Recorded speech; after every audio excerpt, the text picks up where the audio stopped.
Inampasa kila mwanafunzi kutumia sehemu ya kila siku kwa ajili ya kazi za mikono, sio kwenda kwenye viwanja vya volleyball, viwanja vya netball, viwanja vya football, wanacheza mpira.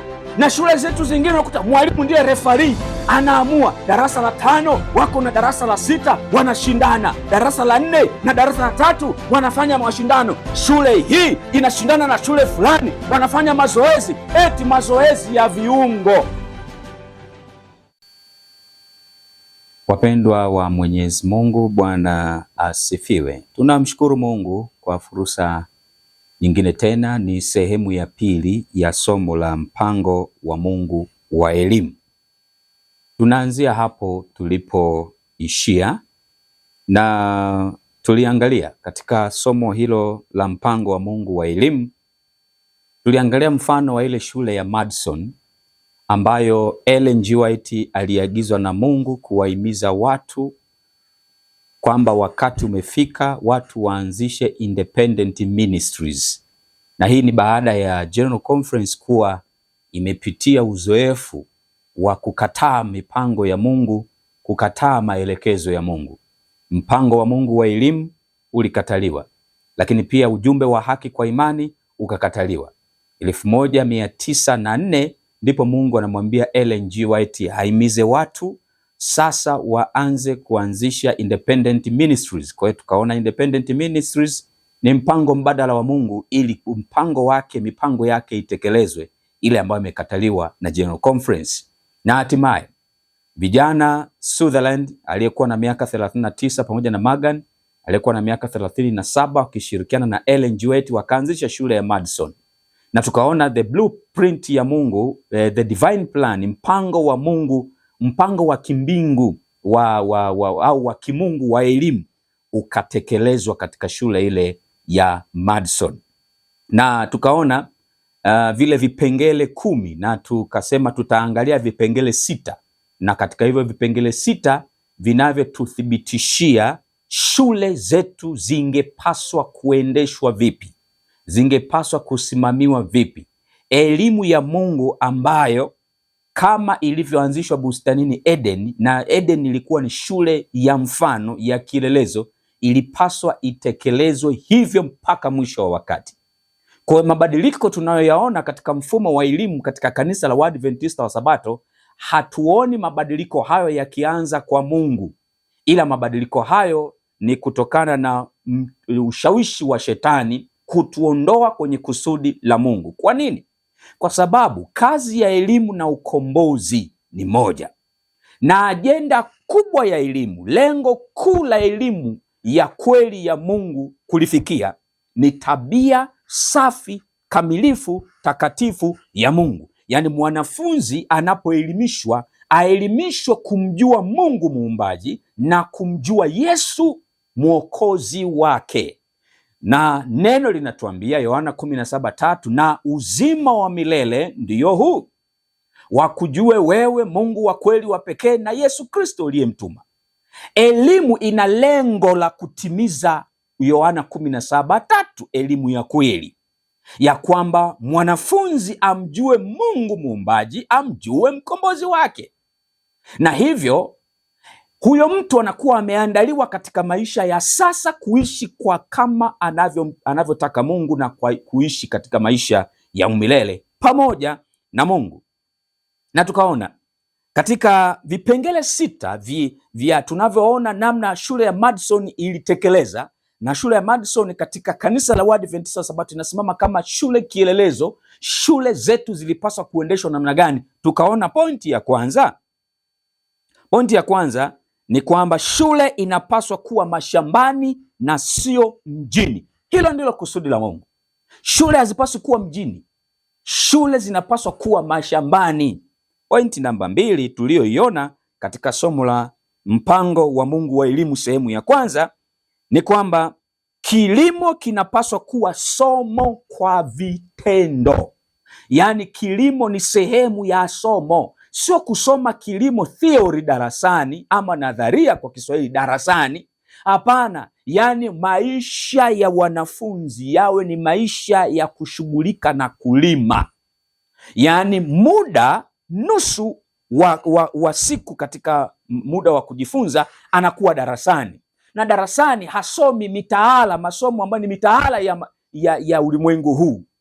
Anasoma masomo ambayo Mungu ameyaeleza masomo gani yafundishwe, na iko wazi kwenye roho ya unabii, iko wazi kwenye Biblia, na tunayaona hayo masomo tangu katika shule ya Eden, tunaona shule baada ya Eden, tunaona masomo hayo kwenye ile shule ya jangwani, tumeona hayo masomo katika ile shule za manabii, na hayo masomo yangepaswa kuendelea na nusu ya muda ungetumika kwa ajili ya shughuli za mikono, ili kumwendeleza mwanafunzi kuwa awe na ile elimu ambayo iko balanced katika akili na mwili wake. Katika mwili ni shughuli za mikono, iwe kwenye karakana, iwe kwenye viwanda, iwe kwenye mapishi, iwe kwenye shughuli za masomo yanayoelekeza majifunzo ya shughuli za nyumbani, ama iwe shambani. Na kwenye shamba inapaswa kila mwanafunzi ahusike kwenye kilimo.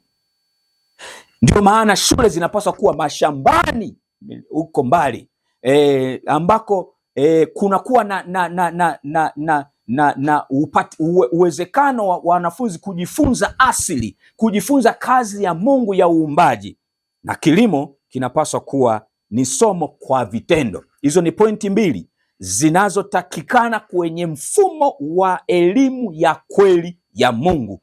Nje ya hapo tunakuwa tumetoka katika kusudi la Mungu, katika lengo la Mungu, na jumla yake inakuwa ni elimu ya Babeli, ni elimu ya Babeli. Na tutakuja kuona kwa kadri tunavyoendelea na masomo haya. Kwa hiyo inawezekana kabisa tukawa tunahusika kutoa elimu ya Babeli wakati ni taasisi za kanisa la Waadventista wa Sabato. Tuna mwalimu unafundisha, iwe serikalini ama iwe kwenye shule za kanisa, unafundisha elimu ya Babeli. Kwa lugha nyingine, unakuwa kama vile wewe ni mwajiriwa wa Kirumi ama mwajiriwa wa Vatikani, japo unalipwa mshahara na serikali, unalipwa na kanisa, lakini unachokitekeleza, unachokifundisha ni elimu ya Babeli. Kwa hiyo ni mwajiriwa wa Vatikani. Tuangalie sasa sehemu hii ya pili, mpango wa elimu, mpango wa Mungu wa elimu. Sehemu hii ya pili tunaanza na ile pointi ya tatu.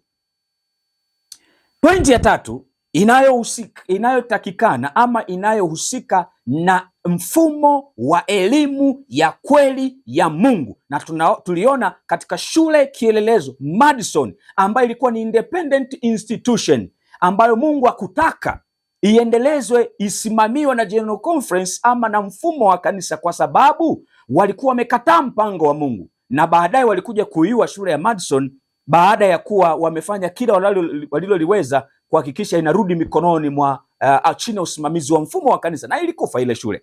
Lakini katika mianzo yake ikiwa inasimamiwa kama independent institution, Mungu hakutaka isimamiwe na mfumo wa kanisa, na katika kipindi hicho ilifanya vizuri na kutekeleza mpango wote wa Mungu wa elimu. Point namba 3, shule haitakiwi kuwa na viwanja vya michezo. Shule haitakiwi kuwa na viwanja vya michezo. Sikia nabii anachokisema, na haya ni maelekezo ya Mungu na tumeamua kuyaweka pembeni maelekezo ya Mungu. Sikiliza Mungu anachokisema katika kitabu cha Mashauri juu ya Kilimo, Kibidula 2017 ukurasa wa 70.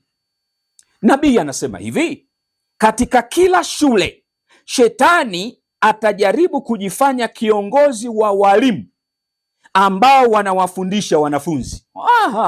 Shetani anajifanya yeye ndiye kiongozi wa walimu.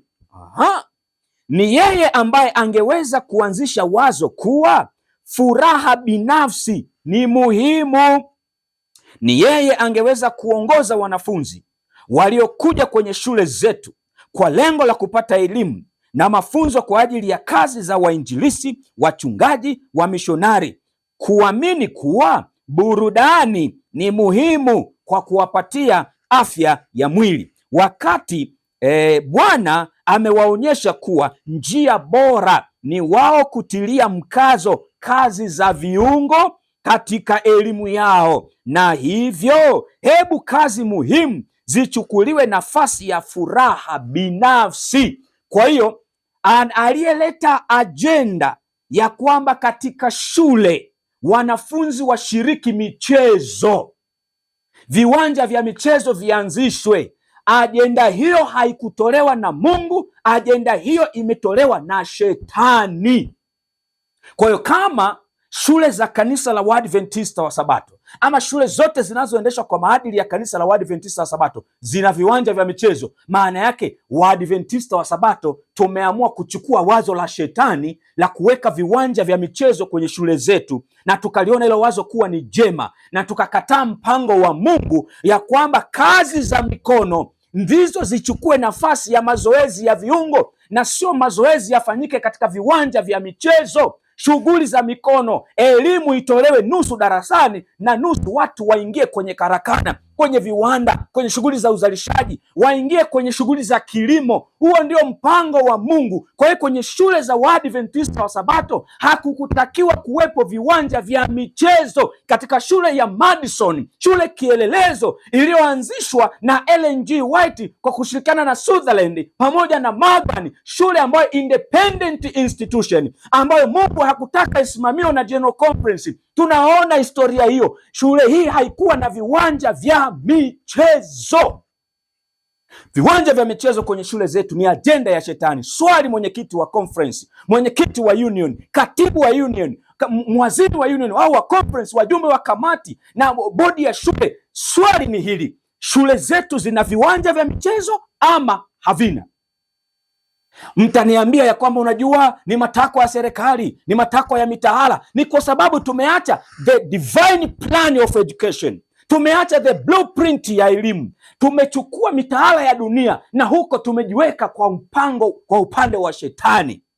Sikia nabii anaendelea kusema katika kitabu cha ujumbe kwa vijana UPH 2020 ukurasa wa 169. Kitabu kimechapishwa na Ufunuo. Vilichapishwa vya nini? Si hili tusome, na tukisoma iweje? Tuishie kuacha? Ili tujue makusudi ya Mungu na tuishi kulingana na hiyo nuru. Kitabu cha ujumbe kwa vijana ni cha kwetu ama sio cha kwetu? Nauliza viongozi wa kanisa, nauliza wachungaji, kitabu cha ujumbe wa vijana ni chetu ama sio chetu? UPH 2020 si ni cha kwetu? Sikia sasa, na mimi ninakisoma. Kama kusoma haya yaliyoandikwa ndio uasi, ni halali nikiitwa muasi. Lakini kama ninasoma na ndivyo yalivyo na ndivyo tunavyotakiwa kufanya, mimi ni mjumbe nayetumwa na Mungu tu kupiga tarumbeta kwa mlio maalum, ili Mungu awahimize watoto wake warudi kwenye kusudi lake. Ujumbe kwa vijana UPH 2020 ukurasa wa 169, nabii wa Mwenyezi Mungu anasema hivi: mazoezi ya kiafya ya mwili wote yanatoa elimu pana na ya kina. Mazoezi ya kiafya ya mwili wote yanatoa elimu pana na ya kina. Kwa kumbe mazoezi ni sehemu ya elimu. Swali ni mazoezi gani? Yafanyikeje? Yafanyike wapi? Nabii anaendelea kusema inampasa kila mwanafunzi kutumia sehemu ya kila siku kwa ajili ya kazi za mikono. Oh, Mungu wangu, ni nani aliyetuloga? Shetani ndiye mchawi, ametuloga wa Sabato. Nikiyasema haya, nimefanya kosa gani? Hebu nihukumuni basi kwa hili. Naomba nihukumiwe kwa haki. Nimefanya kosa gani? Kosa ni kusema iliyo kweli. Sikiliza, inampasa kila mwanafunzi kutumia sehemu ya kila siku kwa ajili ya kazi za mikono, sio kwenda kwenye viwanja vya volleyball, viwanja vya netball, viwanja vya football. Wanacheza mpira, na shule zetu zingine unakuta mwalimu ndiye referee, anaamua. Darasa la 5 wako na darasa la 6 wanashindana, darasa la 4 na darasa la 3 wanafanya mashindano. Shule hii inashindana na shule fulani, wanafanya mazoezi, eti mazoezi ya viungo. Kila siku mwanafunzi anapaswa afanye kwa kila awe na sehemu kwa ajili ya kazi za mikono. Swali ni kazi gani hizo? Kwa njia hiyo, mazoea ya kazi za mikono yatajengwa na roho ya kujitegemea itahamasishwa elimu ya Babeli inatoa watu tepetevu, watu legevu, watu wavivu, watu wazembe, wasiojua kujitegemea, wasiojua kujitegemea. Na vijana watakingwa dhidi ya uovu mwingi na matendo ambayo mara nyingi ni matokeo ya uvivu. Na jambo hili linaendana na kusudi la awali la elimu. Ukisikia kusudi la awali la elimu, rejea Edeni. Mungu hakuona ni faida kwa Adam akae bila kazi. Alimwambiaje?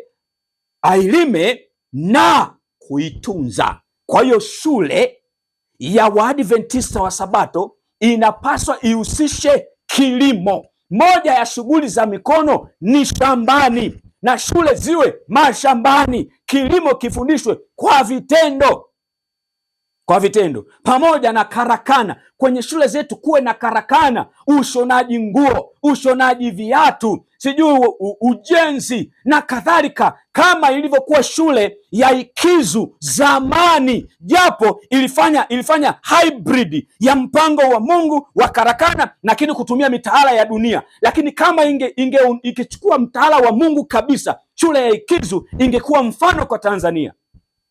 Lakini hata hivyo bado ilikuwa ni hybrid, imechanganya na mitaala ya kidunia. Lakini hata hivyo basi, karakana zile zilizokuwa Ikizu zilienda wapi? Wale walimu wa ufundi walipelekwa wapi? Kwa nini ule mpango uliachwa? Kwa nini uliachwa? Ni nani aliyeturoga? Nabii anaendelea kusema, ujumbe kwa vijana, UPH 2020 ukurasa wa 169. Nabii anasema hivi, faida kubwa kabisa haipatikani kwa kutokana na mazoezi ambayo huchukuliwa kama mchezo au mazoezi tu. Michezo sio muhimu. Kutumia nguvu za mwili katika vichekesho kunapendelewa zaidi kuliko kuwa na akili linganifu. Kwani kwenye uwanja wa mpira watu huwa wanakuaga pale wanafanya nini? Si wanataka kuenjoy. Wanafurahia, huyu anavyompiga chenga huyu, anampiga chenga huyu, anafunga goli, yeye anakosa penalty, anafanya nini? Wanashangilia. Kutumia nguvu za mwili katika mambo ya kibabeli ni dhambi na sio muhimu. Wanafunzi wanatakiwa nusu ya siku waitumie kwenye kazi za mikono, nusu ya siku darasani, na darasani haipaswi kutumika mitaala ya dunia. Ujumbe kwa vijana, UPH 2020 ukurasa wa 170. Neno linasema hivi, neno la Mungu linasema hivi kupitia kwa nabii Ellen G. White, siwezi kupata mfano katika maisha ya Kristo ambapo alitumia muda kwa michezo na mizaa. Mizaa yote utaikuta kwenye michezo. Kwani huwa msiki hata wanapojadili habari ya Simba na Yanga?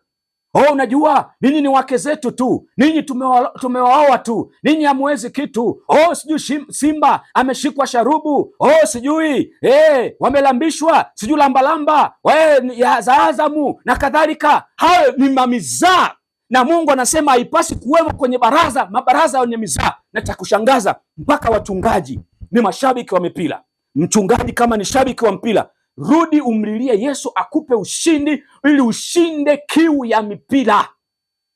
Huo ni ushetani. Huo ni ushetani. Kwenye shule zetu haipasi kuwepo na michezo hiyo ya kimizaa. Kazi za mikono, mazoezi zifanywe kwa kazi za mikono, karakana pamoja na kilimo. Alikuwa mwelimishaji mkuu, nani huyo? Yesu, wa ukweli wa leo na wa maisha yajayo, lakini sijaweza kupata mfano hata mmoja ambapo waliwafundisha wanafunzi wajiingize katika michezo ya kujifurahisha ili kufanya mazoezi ya kimwili. Hakuna mfano huo kutoka kwa Yesu. Sisi tumetoka kwa nani? Kwa Shetani. Kwa shule za Waadventista wa Sabato zinatekeleza mipango ya Shetani, mipango ya New Age Movement, mipango ya Majesuiti, mipango ya Freemason, mipango miovu ya elimu kupitia shirika la UNESCO la Umoja wa Mataifa. Hizo sera na polisi hizo zote za mashetani za uovu ndizo zinatekelezwa na kanisa la Waadventista wa Sabato, na hiyo ni matokeo ya kumwacha Mungu na mpango wake wa elimu. Enyi viongozi wa kanisa, wa union, wa conference, division na general conference, jitafakarini. Hamtoshi kwenye nafasi zenu za uongozi. Hamtoshi kwa sababu mnatupeleka kubaya. Mnaandaa watu kwa alama ya mnyama, kwa sababu elimu ya shetani mwisho wake, lengo lake kuu ni alama ya mnyama. Elimu ya kweli ya Mungu, lengo lake ni tabia safi ya Mungu, muhuri wa Mungu, na ni uzima wa milele. Na ndio maana elimu ya Mungu inatolewa mashambani. Mpaka leo bado mnataka watu wabaki mijini, na ndio maana mnahakikisha makanisa makubwa ya kifahari yanajengwa mijini, Magomeni kule Mwenge. Nataka niwaambie hivi, hayo makanisa hamtayafaidi na yatakuwa mali ya Mrumi muda si mrefu, maana Sunday law imekaribia. 2027 sheria ya Jumapili lazima ipite Marekani na hatimaye iende ulimwengu mzima. Fuatilieni siasa za ulimwengu huu, lakini rudini kwenye unabii muone, na mambo yataanza kuharibika mwaka huu 2026. Hayo majengo makubwa ya kifahari ya nini? Majengo makubwa ya maofisi ya nini, wakati sio mpango wa Mungu? Elimu haikupaswa itolewe mijini. Elimu sio shule tu, mpaka maisha yote ya jumla ya mshiriki anayapata mafunzo kila siku, kwa kuona, kwa kusikia, ni elimu. Tunapaswa kutoka mijini. Waambieni watu ukweli, waambieni watu ukweli. Pointi namba 4 katika elimu ya Mungu, elimu ya kweli ya Mungu, mpango wa Mungu wa elimu ni hii. Pointi namba 4, nusu ya siku ni darasani na nusu nyingine ni kazini. Huu ni uendelezwaji wa mwili na akili. Mwili na akili vinapaswa kuelimishwa. Sikia nabii anachosema katika kitabu cha Mashauri juu ya kilimo Kibidula 2017 ukurasa wa 67. Nabii anasema elimu ina maana zaidi ya usomaji tu wa vitabu. Ni muhimu kuwa uwezo wa kimwili na kiakili ufanyishwe kazi pamoja na kupata elimu bora. Narudia, ni muhimu kuwa uwezo wa kimwili na kiakili ufanyishwe kazi pamoja na kupata elimu bora. Yaani elimu iwe elimu ya kweli, lazima nusu ya mwanafunzi ikae darasani, nusu ya kujifunza kwa siku ya darasani, na nusu nyingine aende kwenye kazi za mwili, akaufanyishe mwili mazoezi. Anapokaa darasani anasoma vitabu, anaelimisha akili, lakini mwili wake unakuwa haujafanyishwa mazoezi, mwili wake unakuwa haujaelimishwa. Kwa hiyo lazima aingie kwenye kuelimisha mwili, na kuelimisha mwili lazima aingie kwenye shughuli za vitendo, ajifunze kabisa namna ya kuandaa mbegu, namna ya kuandaa shamba, namna ya kuchimba mashimo, namna ya kuweka mbegu, namna ya kufukia, namna ya kupalia, namna ya kuvuna, ili mwanafunzi anapotoka kwenye hiyo shule ni mkulima, na ni mkulima mashuhuri. Na sio kilimo tu, kwenye shule lazima kuwe na karakana, kuna viwanda vya chakula, kuna usindikaji wa vyakula, kuna karakana ya ushonaji wa nguo, ushonaji wa viatu, ufundi seremala, ufundi ujenzi. Hizo zote zinapaswa kuwa kwenye shule ya Waadventista wa Sabato. Kwa hiyo elimu sio kufikia lile lengo la kwamba sasa amepata A zote, amepata division 1, amepata division 2. Haukuwa mpango wa Mungu. Kwenye shule ya Madison hakukuwa na division 1 na division 2, hakukuwa na kupata A ama kupata B ama kupata C. Ilikuwa mtu anaingizwa kwenye kujifunza maisha yake yote. Yaani anapokuwa shuleni anapitia uzoefu wa maisha, akitoka shuleni anaendelea na maisha. Elimu ya kweli ya Mungu sio kumwandaa mwanafunzi kwa ajili ya maisha ya kwamba shuleni hayaishi hayo maisha ili atoke pale akayatafuta hayo maisha. Anaenda kuyatafuta wapi ambapo hakujifunza kuyaishi? Hiyo sio elimu yetu, sio elimu ya Mungu. Hiyo ni elimu ya Babeli, elimu ya Babeli. Na mmiliki wa elimu hiyo ni Shetani, chini ya wakala wake kanisa la Rumi. Vatican ndio inasimamia elimu ya kipagani hii, elimu ya kibabeli hii. Nabii anaendelea kusema hivi, ujumbe kwa vijana, UPH 2020 ukurasa wa 168. Nabii anasema jambo hili ni muhimu, sio tu kwa ajili ya ulinzi dhidi ya misukosuko ya maisha, bali pia kwa sababu ya msaada wake katika ukuaji wa kimwili, kiakili na kimaadili. Hata kama ilikuwa wazi kuwa mtu asingehitaji kamwe kutumia kazi za mikono ili kujikimu, bado inapasa afundishwe kufanya kazi. Yaani kwenye shule zetu, hata kama ni mtoto wa tajiri mkubwa duniani, akifika kwenye shule zetu, sharti mojawapo la elimu ajifunze kufanya kazi.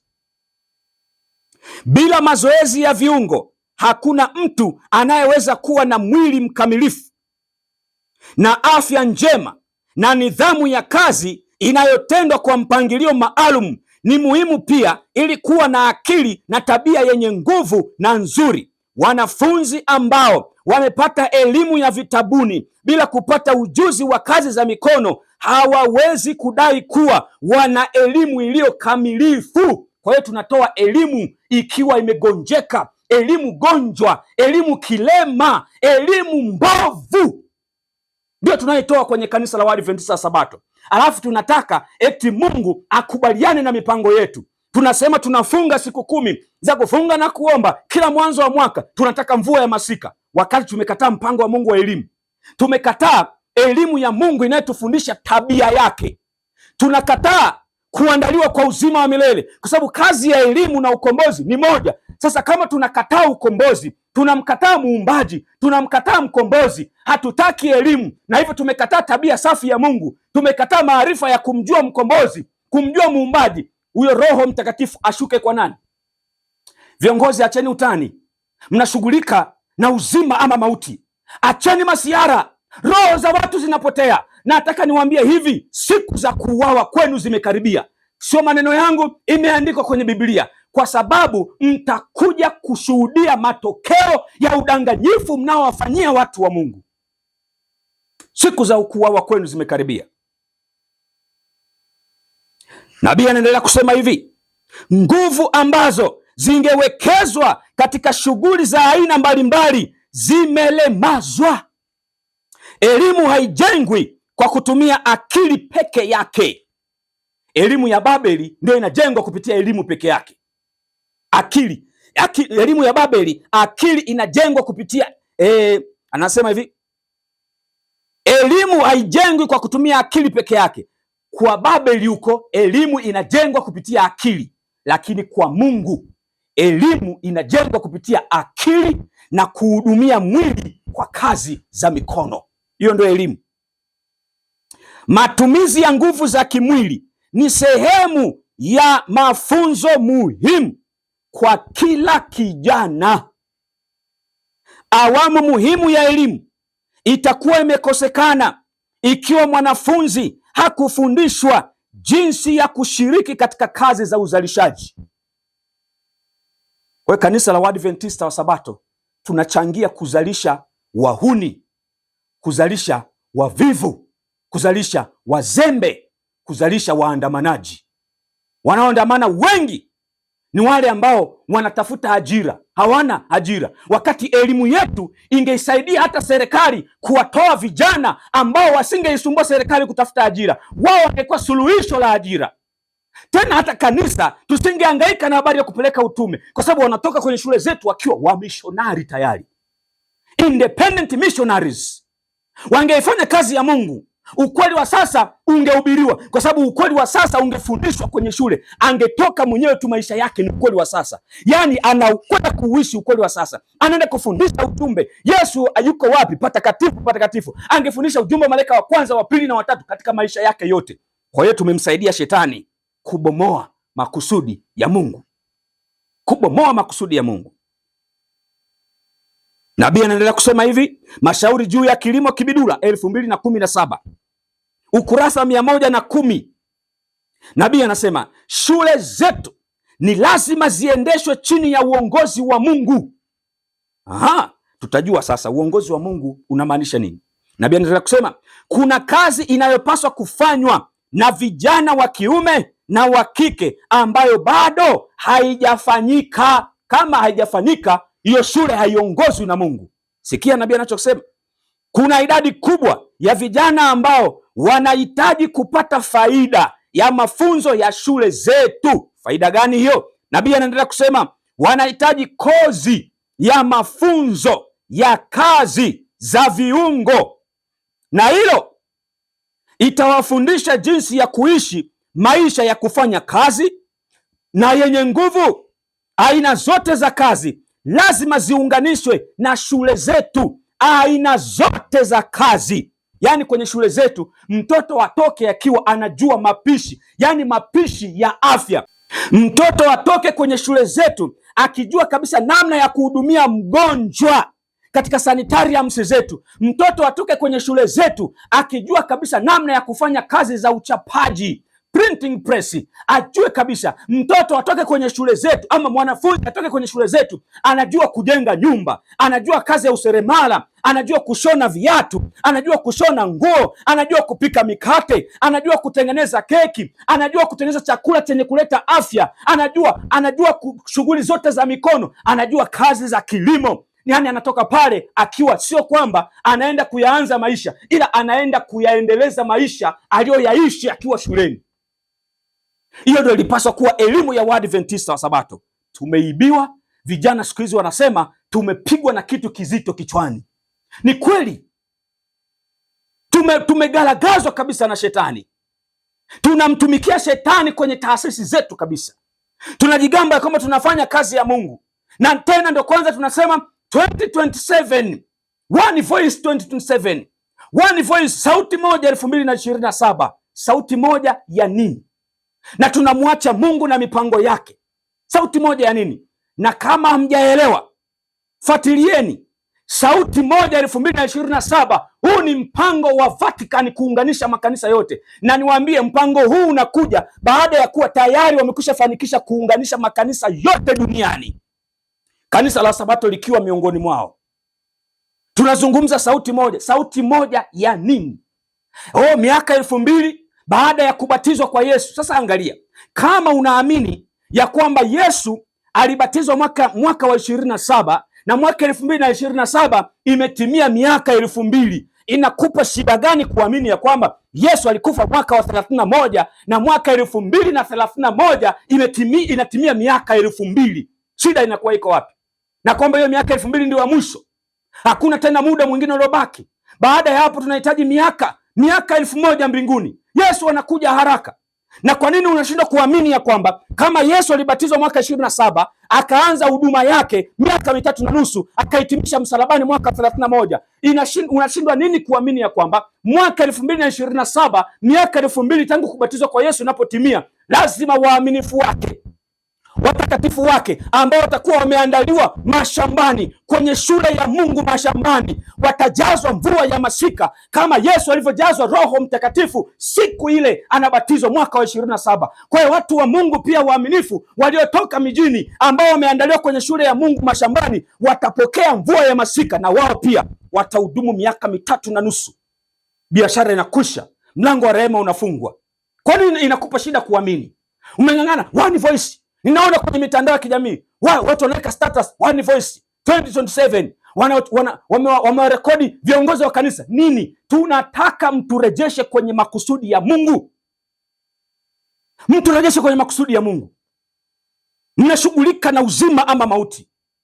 Mmepewa upendeleo na Mungu kusimama kati ya uzima na mauti, badala ya kueleza watu habari ya uzima wa milele. Yesu yuko patakatifu na amekaribia kutoka. Ninyi mnatuandaa kusherekea ubatizo wa Yesu mwaka 2027. So wati itusaidie nini wakati watu wanakufa dhambini?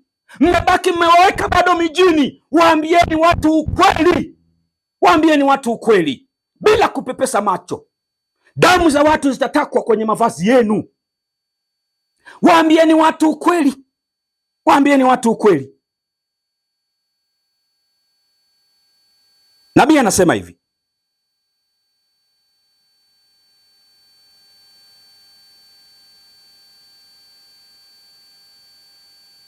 nabii anaendelea kusema,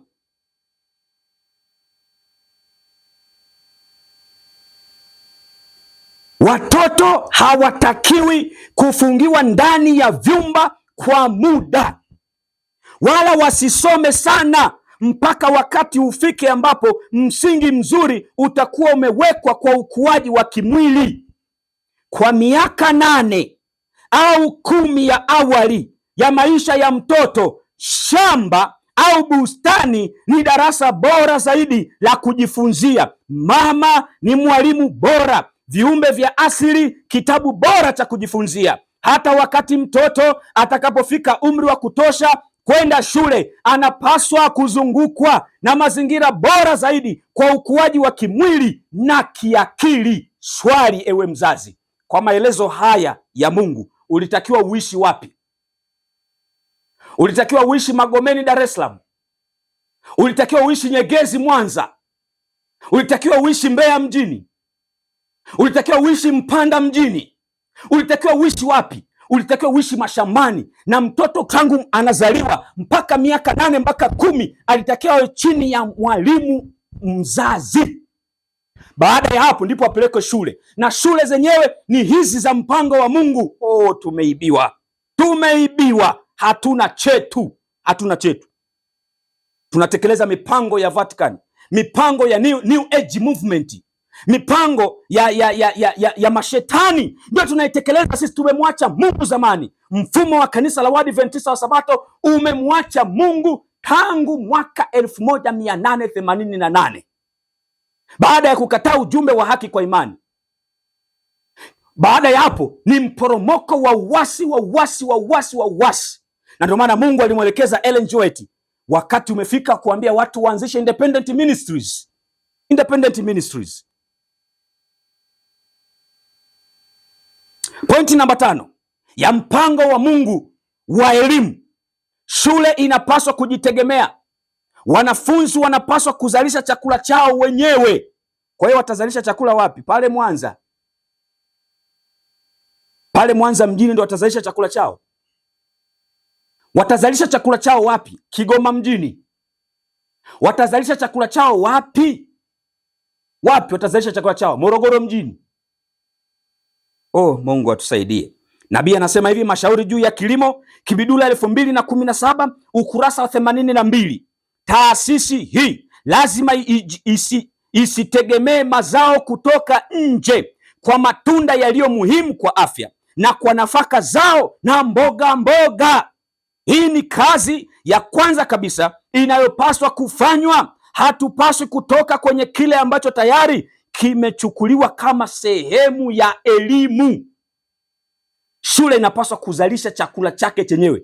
Ni kosa mbele za Mungu, ni utovu mkubwa wa nidhamu mbele za Mungu eti shule inaenda kununua mahindi, shule inaenda kununua mihogo, shule inaenda kununua karanga, shule inaenda kununua mtama.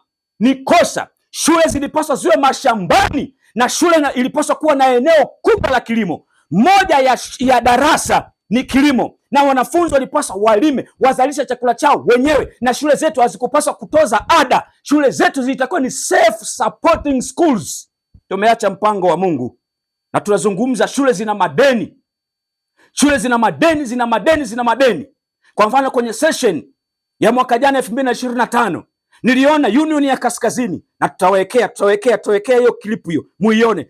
Union ya Kaskazini, muazini wa Kaskazini kwenye session anaeleza, anaomba ushauri kutoka kwa wajumbe wa session. Jamani, hizi ni shule zetu, tufanyeje? Zina madeni makubwa. Ni hivi muazini, nataka nikwambie hivi, rudini kwenye mpango wa Mungu. Shule hazikupaswa kuwa na madeni, ni kwa sababu umeacha mpango wa Mungu. Shule hazikutakiwa kuwa na madeni.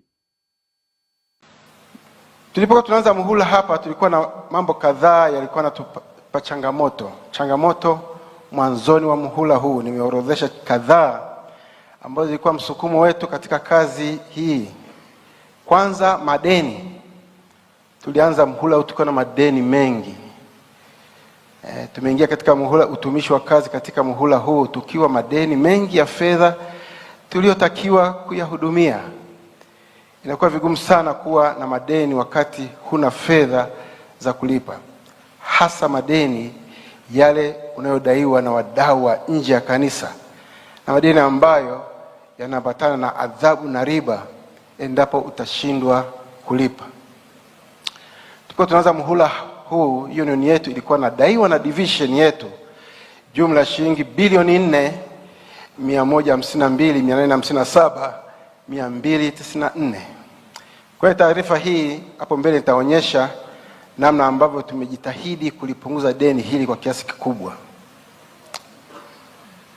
Madeni mabaya ambayo nimeyasema, madeni ambayo tunadaiwa taasisi zetu zote katika union hii, madeni ya NCCF na TRA, madeni machungu. Waziri watakubaliana na mimi jinsi ambavyo NCCF hasa wametuharas katika mhula huu kulipa madeni. Jumla tulikuwa tunadaiwa deni la bilioni 3.7. Nazungumza taasisi ni mashule yetu, maconference yetu, fedha ambayo tunadaiwa na NCCF na TRA bilioni 3.7. Naweza kuona kwamba tulikuwa na mzigo mzito sana wa kufanya katika mwaka huu. Point namba 6. Mitaala ya dunia haitakiwi katika shule zetu. Mitaala ya dunia haitakiwi katika shule zetu. Nabii anasema hivi katika ujumbe kwa vijana UPH 2020 ukurasa wa 167, imenukuliwa kutoka Fundamentals of Christian Education ukurasa wa 191 na 192. Si vitabu vyetu? Si vya kwetu? Mimi nasoma. Elimu ya science ambayo haitumiwi kama ngazi ya kupandia ili kufikia makusudi ya juu kabisa haina thamani yoyote. Sisi tunafundisha science kwenye shule zetu. Hiyo science inamsaidia nini mwanafunzi kumfahamu Mungu muumbaji na mkombozi wake? Si huo kwenye science wanasoma mawazo ya watu waliokuwa wanaitwa wasomi wa dunia hii, kumbe walikuwa ni wakana Mungu. Mawazo ambayo yanapingana na Biblia. Nabii anaendelea kusema elimu ambayo haitoi ujuzi unaodumu mpaka milele haina kusudi. Elimu ambayo haitoi ujuzi unaodumu mpaka milele haina kusudi. Usipoweka mbingu na wakati ujao, maisha yasiyokoma mbele yako, mafanikio yako hayana thamani inayodumu. Mnatoa elimu ya kuwafanya watoto wajigambe, wametoka na division 1, wanaenda chuo kikuu, wanaenda kusomea vitu ambavyo havidumu, na tumeacha makusudi ya Mungu ya kumfanya huyo mtoto audumu katika ulimwengu huu, lakini pia awe na huduma bora zaidi katika ulimwengu ujao. Mitaala ya kidunia haituleti kwenye kumjua Mungu muumbaji na Yesu kama mkombozi. Mitaala ya kidunia imeandaliwa kwa akili nyingi, kwa ushauri wa kishetani, ili kuwafanya watu waondoke kwa Yesu, waandaliwe kwa alama ya mnyama, kwa sababu kazi ya elimu na kazi ya ukombozi ni moja. Shetani hawezi kukubali elimu ya kweli ifundishwe, na kwa kweli tumekubali ajenda zake na tumezipokea na tumemkaribisha shetani kama ndugu wa karibu. Tumemkumbatia shetani kwa mikono miwili kwenye taasisi zetu, na hapa nazungumzia elimu. Nitakapokuja kuzungumzia taasisi za afya, utashangaa kugundua ya kwamba shetani alitugalagaza siku nyingi. Katika mashauri juu ya kilimo Kibidula 2017 ukurasa wa 65 na 66, nabii anasema hivi: akili za vijana zimejaa vitabu vya sayansi na falsafa ambapo michongoma ya mashaka haijafichwa, pamoja na visa visivyo vya kweli vya kufikirika, au pamoja na kazi za waandishi ambao ingawa wanaweza kuandika masomo ya maandiko, wanatunga tafsiri zao wenyewe kwa kubuni katika masomo hayo. Mafundisho ya vitabu kama hivyo ni mbegu inayopandwa moyoni. Anapanda nani? Shetani. Yesu aliwahi kutoa mfano ya kwamba katika lile konde hakupanda mbegu njema. Ni nani aliyopanda magugu? Shetani anapanda magugu kwa akili za watoto, za wanafunzi, na sisi walimu tunachangia kumsaidia shetani kupanda magugu kwenye akili zao. Mungu aturehemu. Inakuwa na kuzaa tunda, na mavuno makubwa ya udanganyifu huvunwa, na matokeo yake yanaonekana katika ukengeufu wa familia ya mwanadamu. Katika mashauri juu ya kilimo Kibidula 2017 ukurasa wa 16, nabii anasema ulimwengu umejaa wanaume na wanawake wenye upande mmoja wa akili unaofanya kazi, ambao wamekuwa hivyo kwa sababu seti moja ya akili zao iliendelezwa, wakati nyingine ilidumazwa kutokana na kutofanyishwa kazi. Elimu ya vijana wengi haina maana. Wanasoma kupitiliza, wakati wanaipuuza ile ambayo muhimu kwa shughuli za vitendo maishani.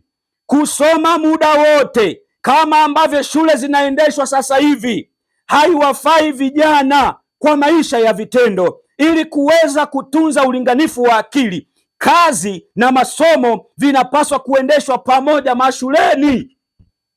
Hauoni kwenye shule zetu mtoto anabeba mbegi mkubwa mgongoni, madaftari 12 sijui 10 na ngapi, anaenda shuleni tangu asubuhi mpaka jioni, likizo nayo anasoma.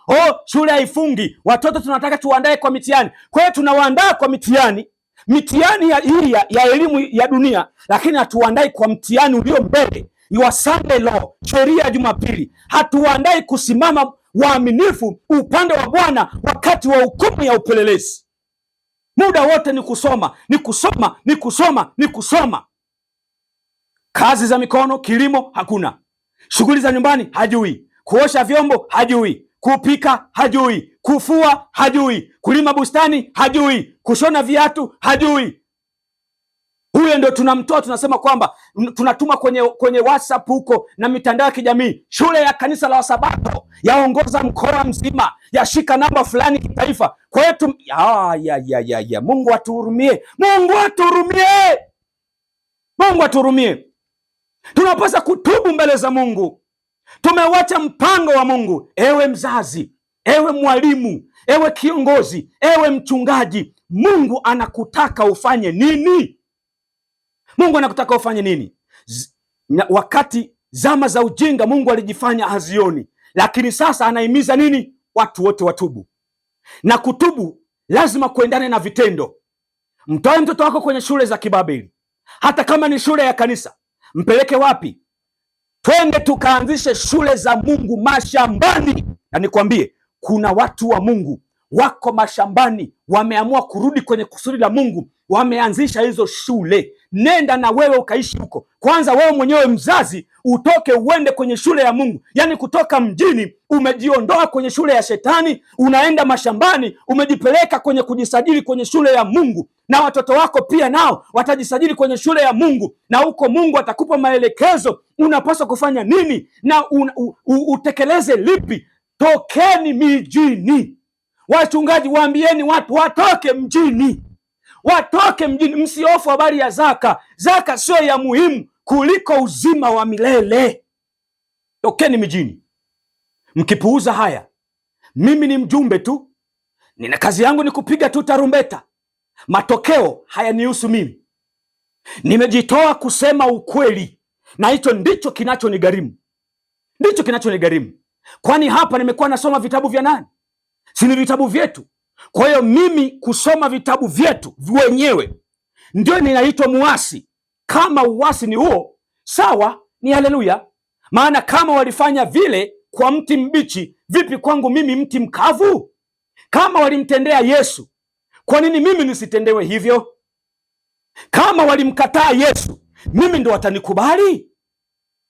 Nimefanya sehemu yangu. Haya hukuyasikia, lakini kwa kuwa umeyasikia, nimekushitaki mbele za Mungu. Sasa hukumu yako inaandaliwa, kwa sababu Mungu akisha kufunulia nuru anataka utii, utekeleze. Na kwa sababu mimi nimekueleza, nimekupeleka kwenye mahakama ya mbinguni. Una kesi ya kujibu kuliko ambavyo ulivyokuwa ujui. Kwa hiyo nenda kamlilie Mungu kwa toba na maungamo, ukafanye sehemu yako, na Mungu atakuelekeza unapaswa ufanye nini. Hatua ya kwanza, toka mjini. Toa watoto wako shule, peleka mashambani, ukawafundishe elimu ya Mungu, mkafungue shule. Na hii sisemi ya kwamba kanisa, mfumo wa kanisa utawaelewa. Ellen G. White mwaka 1904 aliambiwa saa imefika watu waanzishe independent ministries, na Madison ikaanzishwa kama independent institution, haikumilikiwa na mfumo wa kanisa. Msifikiri ya kwamba mfumo wa kanisa utabadilika. Haiwezekani. Ni kutwanga maji kwenye kinu. Hata haya nayo yasema, silengi kubadilisha mfumo. Hakuna, haipo. Ninazungumza na wewe unanisikiliza, kiongozi wa kanisa, wewe as personally.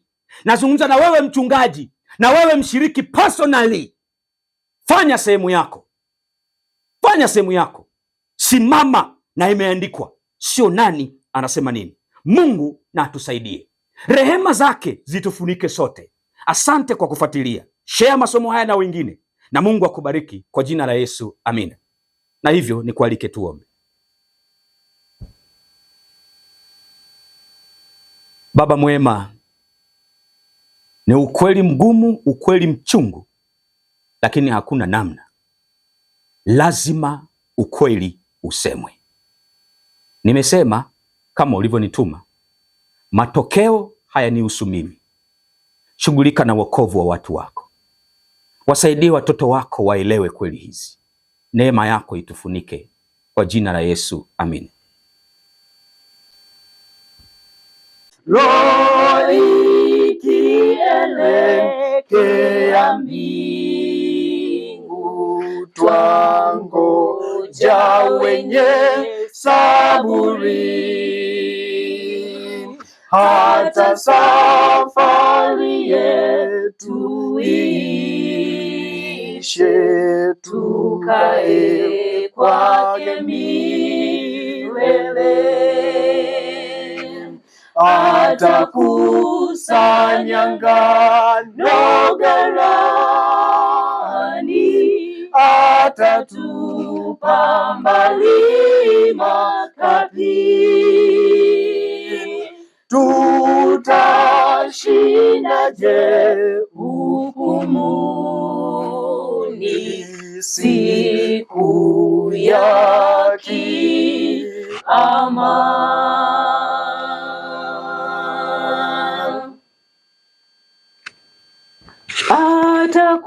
Atakusanya ngano ghalani, atatupa mbali makapi. Tutashindaje hukumuni siku ya kiama?